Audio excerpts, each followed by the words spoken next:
I'm a multidisciplinary artist, and the focus within my work has always been related to my experience of living with eating distress, obsessive compulsive disorder and autism. With regard to the pandemic, I knew from day one how much it would affect me because the things that I would take comfort from and the routines that I had, so I couldn't go to my studio, couldn't go to the gym anymore, we were limited to exercise. But at the same time, it was also all the Joe Wicks thing, and some of the media was very much about losing weight and how unhealthy people were getting, and Couch to 5K campaigns.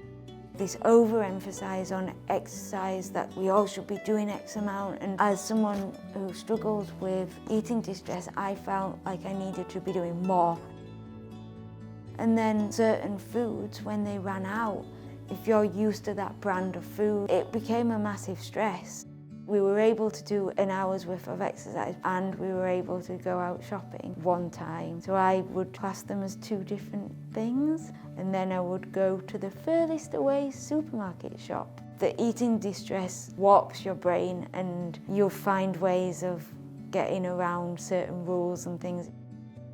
The lack of social contact was another thing that was hugely detrimental. I live on my own, and I did throughout the pandemic. And then when you're having these thoughts in your own head and you've got no escapism from them because you're on your own all day, it's, really hard, really hard. It was not a nice time at all.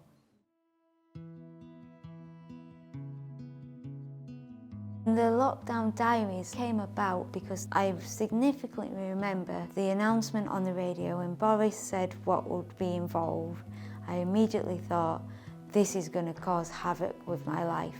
I need to do something that will occupy me in a positive way and will be something that will connect me with other people. I need to share something in the world that then I can feel connected with other people because I won't be able to meet them in person.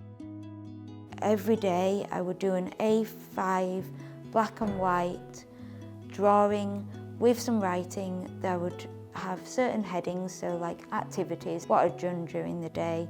I'd draw little pictures, I'd write things like the song of the day, if there was a song that I'd listened to. Podcasts were a major source of comfort to me, so I'd write about podcasts and little drawings, and listen to a lot of audiobooks. Word of the day, if I'd discovered a new word to try to help me remember it. At the end of the day, I would take a photo, put it on my blog and share it on social media.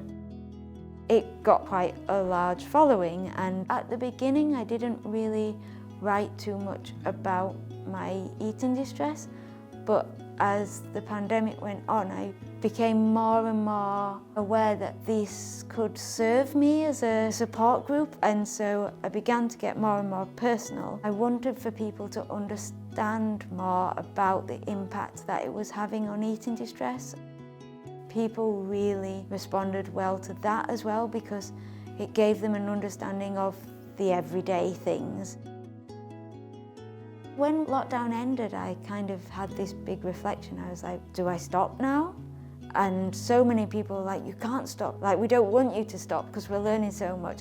This has become so much ingrained in me, and actually I feel this is a really useful part of my practice. So I carried on doing the diaries, and they weren't Lockdown Diaries now, they're just the Daily Diaries. And the diaries record my daily experiences in my art and my life as an artist living with eating distress, autism and OCD.